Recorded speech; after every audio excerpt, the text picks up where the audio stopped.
Hi everyone, Susan here with the Sacramento History Museum. We are coming to you live from the Poverty Ridge neighborhood on 21st Street. If you wouldn't mind giving me a thumbs up if you can hear me, just to make sure that we're good before I get too into everything and have to start over. We are on a busy street. We're going to start on this street and then we're going to go into the neighborhood. It took a while for us to get to this location, believe it or not, today. There was a lot of construction going on in Sacramento, and we actually ran into a lot of construction in this neighborhood, so bear with us too as we walk around and kind of avoid the different tree trimmers and whatnot that is happening. So thumbs up, everyone can hear me. I will get started. Okay, perfect. Thank you. So I am standing in front of a beautiful house. We like to highlight our in these neighborhood walks some of the more beautiful homes, the prominent citizens of Sacramento, and then the history of the neighborhood itself. So I wanted to start here because it's kind of the busiest and we'll work our way in.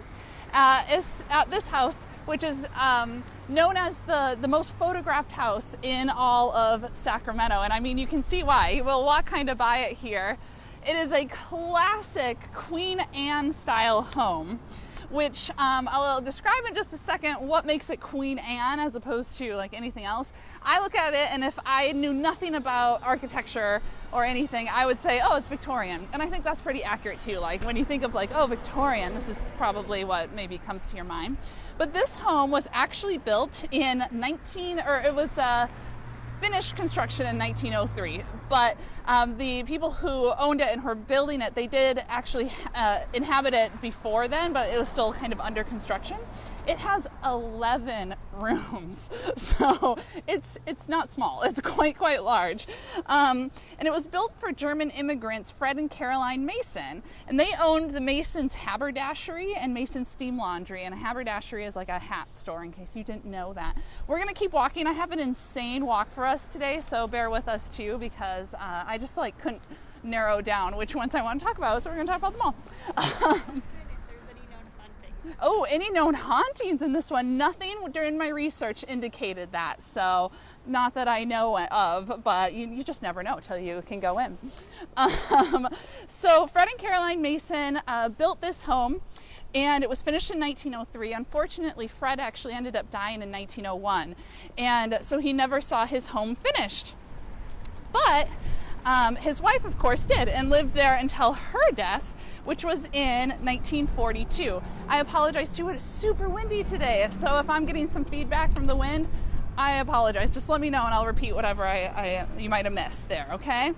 Now, Caroline, who again died in 1942, she was a really interesting Sacramento citizen. She was an avid equestrian. She bred Cocker Spaniels. So I can just like picture her living at that house and like, I don't know, I just think it would be very interesting, very fun to kind of see.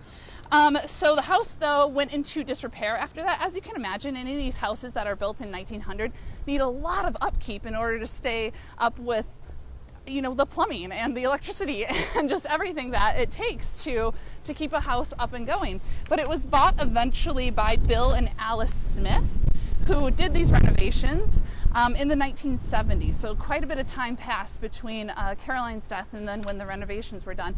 And the renovations actually took 14 years, so a really long time. And then eventually the house was sold again, and it was bought in 2017 and had to go a whole nother round of renovations. But that first one, I actually wrote down all the things that needed: new wiring, new plumbing, a new foundation, new steel beams, a new roof, a paint job, just all sorts of things. So I know like these houses are incredibly beautiful and they look like so much fun to live in, and they probably are, but they also take a lot to keep up with. Now, like I said, that one was in the Queen Anne style, and so is this beautiful one here. This house was built in a little earlier, in the 1890s than the other one, so not too much earlier, but just a little one. And the Queen Anne style, you can kind of tell it has like really steep gables on the roof. So if you looked at the other one and at this one, that roof would be really difficult, I think, to have to put new shingles on. It also has, it's just like overly ornate. It's got decorative wall patterns. You can see actually all of that here. There's usually like a front corner tower, which was maybe more obvious in the other one, but this one has one too. So it's like a turret. Who doesn't want to live in a home with a turret in the front? And then usually the front is kind of asymmetrical, whereas a lot of houses today, you know, you've got like maybe the door in the middle and then windows or whatever on each side, but the Queen Anne style kind of stays away from that. So kind of cool, yeah. Now this one, like I said, built in the 1890s. It was built by a man named Charles Robb, and he gifted it to his daughter Myrtle for her wedding to Daniel Carmichael. Now perhaps if you're from Sacramento, you recognize that last name, Carmichael. Daniel Carmichael is who Carmichael, the community, the neighborhood, is named after. So, but he was also really important in Sacramento's history and the community and the life around here. He became mayor, actually, of Sacramento in 1917 to 1919. I wrote that down. Let me make that sure. Yes. And of course, he was big into real estate development, and that's why Carmichael is named after him. So today, though, like I said, again, a lot of upkeep to these houses. It's not easy to take old houses and make them new. So this one is actually law offices now. Now we're going to turn here, and we're going to walk about 2 blocks to show you a home that's not as fancy as these, but I think just as important to the neighborhood here. Now you can't tell, or maybe you can because I'm about to get very out of breath, but we're actually headed uphill. And that's why this neighborhood is called Poverty Ridge, because it is one of like maybe 2 hills in Sacramento. Now I personally, I bike all over downtown, and if you bike like I do in downtown, you'll hit this spot and you'll be like, oh my gosh, what is this? This is usually so flat, and you have to get up to the top of this hill in order to keep going. So how it got its name is before it was known as Poverty Ridge, it was actually just kind of known as Oak Hill. Right, and I think that's just because they like that name. Oak is a very common name in all neighborhoods because it's just pleasant, I guess. Oak Hill, oak trees, that sort of thing. But I actually found a news article dating all the way back to 1858 that referred to this area as Poverty Ridge. So it didn't keep Oak Hill very long. So what happened was, because it is on the high part of Sacramento, we all know, if you've been following our Facebook or whatever, Sacramento floods. And it flooded a lot in the 1850s, some really big floods. So what would happen is these citizens of Sacramento who lived in the lower areas would flee to the higher areas, which was here. And at the time, this area, actually I would still say that this was a really well-off area. And so all these people would flee the lower areas, come up here, and kind of stay on this hill, set up tents, and then, you know, wait out the flood until they could return to their own homes. And so that's how it got the nickname Poverty Ridge, because it had rows and rows of tents and people living in tents on this hill, on the ridge. And so the nickname ended up becoming the actual name, Poverty Ridge. So that's why this neighborhood is called that. I am not a native Sacramentan, so when I first moved here and I saw that, I was like, what? That's kind of a strange name. Like, I don't know if I want to live in a neighborhood called Poverty Ridge, or why would anybody do that? But it is just because of the floods. And that's it, actually. Now maybe you can tell too, we're starting to walk downhill a little bit. So it's that quick of a kind of turnaround. Now, I believe actually through this little alleyway over here, this is like the back of the Sacramento Bee. And that's important because we're going to talk about the Mcclatchy family, who were the publishers of the Bee. But I think this building, or that kind of complex, is the back of the Sacramento Bee building, or at least the old one. I don't think they're in it anymore.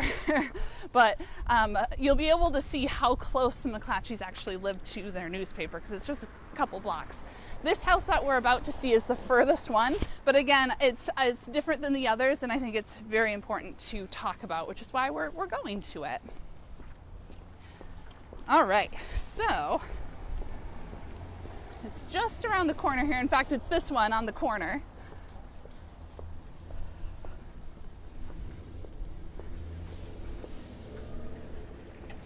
It's a beautiful colonial craftsman, built in 1941, so a little bit later than a lot of the other houses that we're going to see here. So this beautiful little house was built by Henry and Sally Takeda, who were Japanese Americans, Henry was an attorney, so he actually he did really well for himself here in Sacramento. And they built this house in 1941. And they moved into the house in December 1941, which was unfortunate for them because I think it was actually the day after they moved into their house that Pearl Harbor was bombed.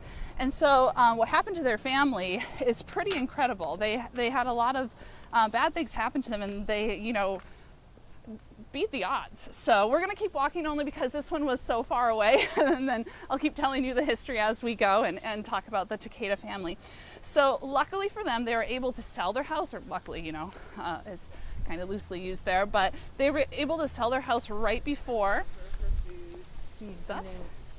right before they were unconstitutionally relocated to the Tule Lake Japanese internment camp, where they had to spend the rest of World War II and a little bit after. Now, during the war, World War II, Henry actually volunteered for the draft. He was just a really good person. And after the war, they moved back to Sacramento. They actually moved away for a little bit, came back, and kind of finally settled in California.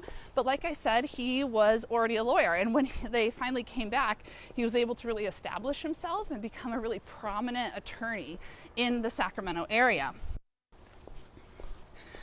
So he was actually also the uncle of Robert Matsui, which again, if you are from California, you might recognize that name. Robert Matsui became a local congressman, and of course, he's the husband of Doris Matsui, who took over Robert Matsui's spot after he passed away. And so she represents the 6th I keep saying that wrong, congressional district. There we go. Oh, here, come here. There we go. Sorry. Lots of traffic, lots of people. Let me just make sure that we are going the right way. Yep. Okay. I have a map here I can show you. I told Allie, I was like, we've got quite a way to go. So I did a whole little thing here of all the places that we're going to stop. And originally I had 7 stops, but I narrowed it down to 6. So we'll be good. Now, Poverty Ridge, this neighborhood, did not have a very great population until late into the 19th century and then the turn of the century, mainly because of flooding issues in other parts of the neighborhood. The ridge is great, but what are you going to do if the rest of the neighborhood is unlivable? So what they ended up doing was creating kind of this sewer system and building up levees, and that made the rest of the neighborhood livable and a lot more people able to move here. And we're actually headed back uphill. I'm sorry, I didn't realize so much of this would be on the top of the ridge and we would be going all the way around it. So one of the appealing things for this neighborhood too was that it had streetcars that ran up and down it, especially on T Street, which is what we're on, and 21st Street, which was where we started. Now we've got some construction going on. Unfortunately, that's where we're headed, but that's all right. We'll go on the other side of this street and talk about the house, which is very important. So we're not going to miss it. Even if it's a little bit loud, I'll just talk louder. All right, we're going to safely cross the street.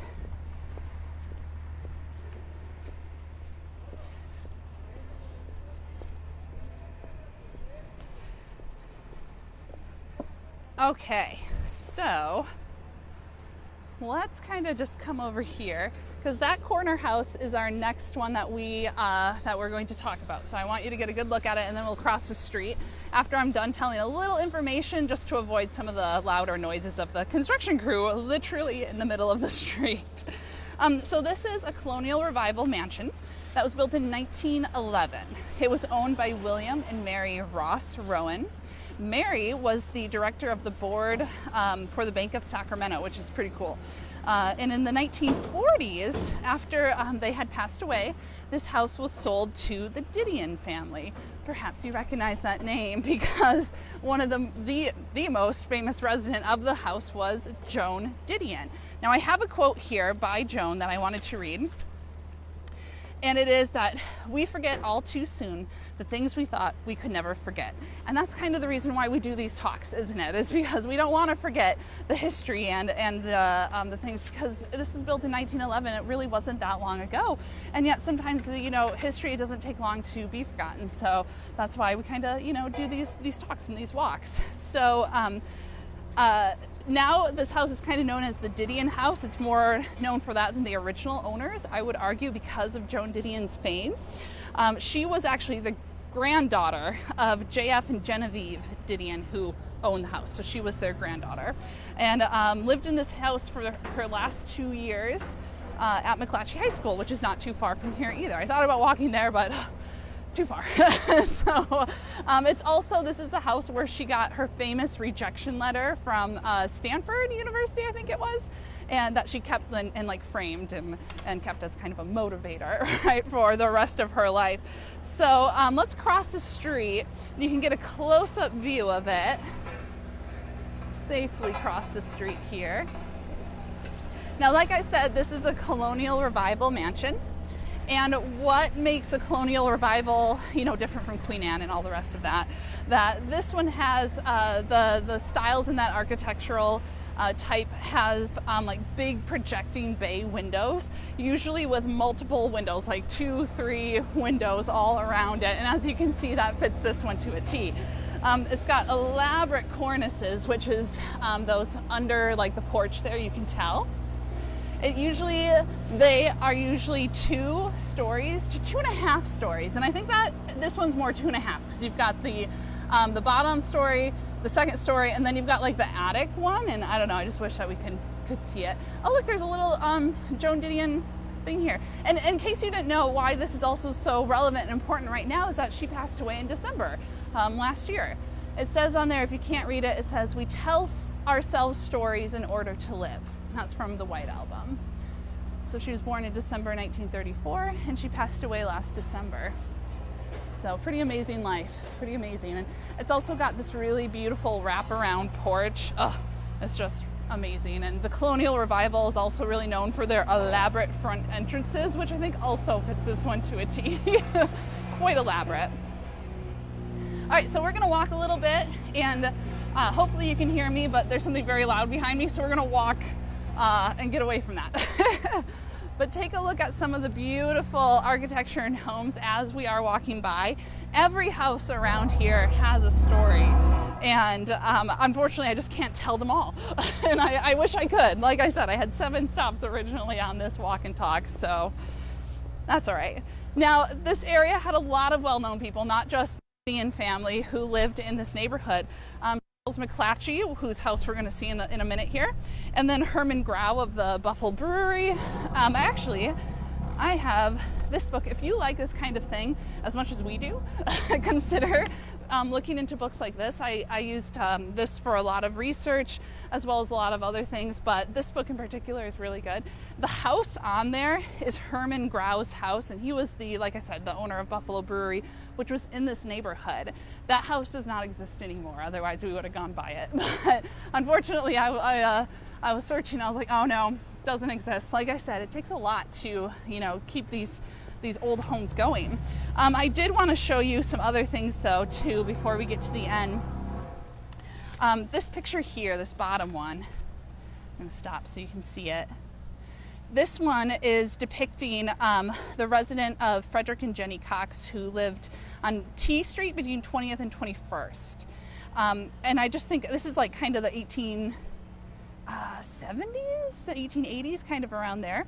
And I just want you to remember that even though right now it is built up and there is like small yards, it didn't used to be like that. This used to be open and you'd have one big house and one big yard, and then it really, kind of got built up and settled.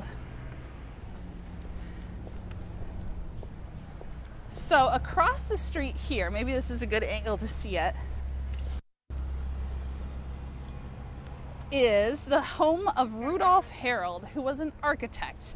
It was built between 1911 and 1913, and because he was an architect, he always tried to do like the very latest thing. So while we've seen a lot of like revival houses, his is like the most modern probably that we've seen, even though it was still built in 1911, 1913. But it is supposedly a mixture of Frank Lloyd Wright and Viennese succession, which I'm not very familiar with that one, but I am familiar with Frank Lloyd Wright. So that's the kind of style that he tried to emulate in his own home, but he actually did a lot of the buildings around. He designed the building, the Sacramento City Hall he designed, the Masonic Temple, the Marshall School, which our very first neighborhood walk brought you to Marshall School, and windy. And I think also the Sacramento, the Hall of Justice he designed as well. Now in 1926, Harold died, and eventually this home was bought by the Mcclatchy family. Remember how I said the B building was really nearby? Well, that's where we're kind of going to end this talk too. So the Mcclatchy family, Rudolph Harold, he died in 1926, and unfortunately, that was right when the Depression was about to start. And so trying to sell this house during that time was really difficult. So the Mcclatchys bought it, and they ended up using it for like their visiting artists, visiting authors, visiting journalists, that sort of thing, because of the location. Now, the location is also important because of the building next to it. So we're gonna again cross the street here. Safe. You can see there's a little hill. So location, right? Oh, look at these beautiful houses across the street from it too. I mean, like I said, every house has a story down here, and they are just so beautiful. I love it.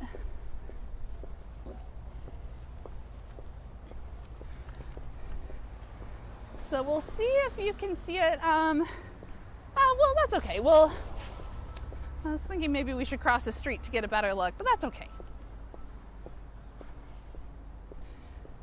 So this building here, next door to the Harold's residence, or the original ones, is the Ella Mcclatchy Library.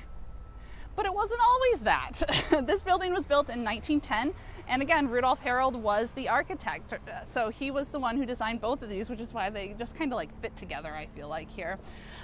It's in the Beaux Art and Colonial Revival style. A lot of Colonial Revival styles around here, so that's kind of fun. But it was built for the Sacramento Bee publisher Charles Mcclatchy and his wife Ella. So the Mcclatchy family lived here, and I think I have a picture I can show you. And again, now it's a library, so you can totally come in and see it.